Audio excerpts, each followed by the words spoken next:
Lepingu klass 5-ga on allkirjastanud ka Artjom Tretjak.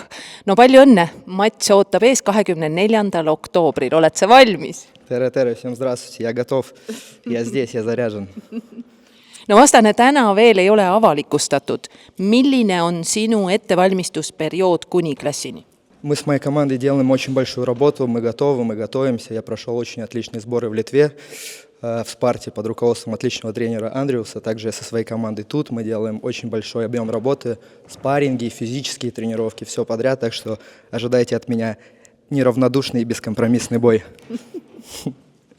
No räägime sellest ka, mida võitlussport on sinus kui noores mehes muutud. Mida ta on sulle andnud lisaks sellele, et sa teed seda täna tippspordi tasemel? Этот спорт очень сильно повлиял на меня на самом деле. То есть характер, мое отношение к жизни вообще полностью изменилось благодаря ему в лучшую сторону. Как?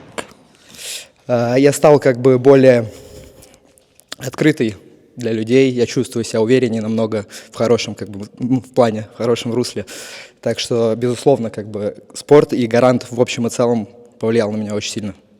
Mida su sõbrad ütleksid sinu kohta päriselt? Ringis oled sa see sõdalane, väga hea tehnikaga, hästi agressiivne, aga päris elus sa naeratad ja oled sõbralik. Kumb sa oled? Да, в ринге я, может быть, дерзкий парень, достаточно вспыльчивый, но в жизни все мои друзья, знакомые знают, что я очень спокойный человек. Но там, где надо проявить себя, я проявлю себя. No, nägite.